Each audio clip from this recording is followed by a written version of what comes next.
দর্শক, ঢাকা এনসিপির কেন্দ্রীয় কার্যালয়ের সামনে ঢাকা মহানগরীর জুলাই পদযাত্রার গাড়িতে ককটেল বিস্ফোরণের ঘটনা ঘটেছে। প্রতিবাদে বিক্ষোভ হচ্ছে। এই মুহূর্তে সেখানে আছেন আমাদের সহকর্মী অজিত, তিনি আমাদের সাথে যুক্ত হচ্ছেন।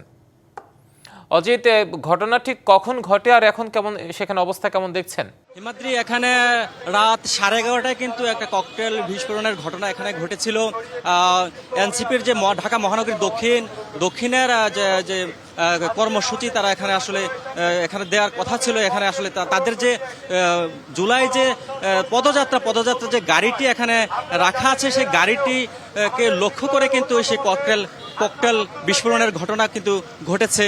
আর সেই ঘটনার পরপরই কিন্তু এখানে এনসিপির যে সদস্যরা আছে তারা কিন্তু এখানে কিন্তু কার্যালয় থেকে এখানে নেমে আসছে এবং আশপাশের বিভিন্ন মানুষজন এবং এনসিপির সদস্যরা কিন্তু এখানে এসে বাংলা মোটর তাদের যে কার্যালয় রয়েছে, কার্যালয়ের সামনে কিন্তু তারা আসলে জড়ো হয়েছেন। এখানে তাদের আসলে ওইটার প্রেক্ষিতে কিন্তু তারা আসলে এখানে 12:30 তারা এখানে একটা বিক্ষোভ কর্মসূচি তারা করবেন বলে আসলে আমাদেরকে তারা সেটা জানিয়েছেন।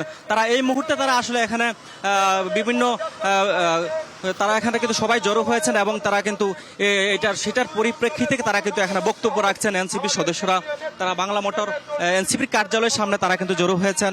আশপাশে ককটেল বিস্ফোরণের পরপরই কিন্তু আসলে এখানে আতঙ্কে কিন্তু সবাই ছুটাছুটি করে। হ্যাঁ, আমরা যদি আসলে একটু আসলে এই বিষয়টা সম্পর্কে আমরা একটু জানার চেষ্টা করি একটু আসলে কি ঘটেছিল রাত 11:30টার দিকে এখানে আসলে কি হয়েছিল।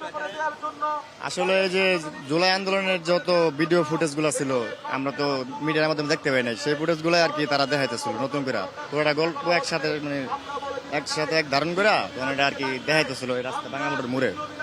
তখন হঠাৎ করে রাত 11:15টার মতো বাজে, তখনই হঠাৎ করে অনেকজন মানুষ দাঁড়ানো ছিল জায়গায়, বিকট এক আওয়াজ হয়েছে।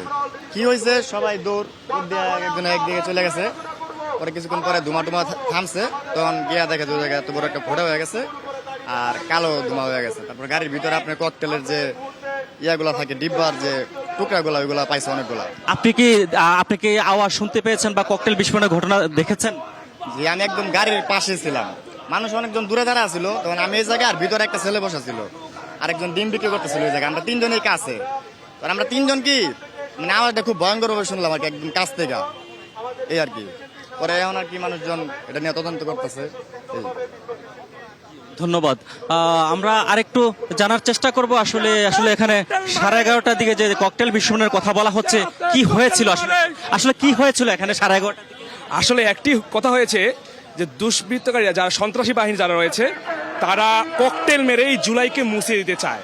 সামনে দেখতে পাচ্ছেন আপনারা যে গাড়িটা, এই গাড়িটাতে আমাদের যে জুলাই একটা গণঅভ্যুত্থান সংগঠিত হয়েছে, এই গণঅভ্যুত্থানটা যেন আবার মানুষ ভুলে না যায়, এই জন্য আমরা এটা জুলাই স্মৃতিচারণ দেখাবো পাবলিককে। এবং এখানে হচ্ছে যে পানির বুথ স্থাপন করতে হবে, এভরিথিং সবকিছু দেখানো হবে। তো এই অজিত, আপনাকে ধন্যবাদ।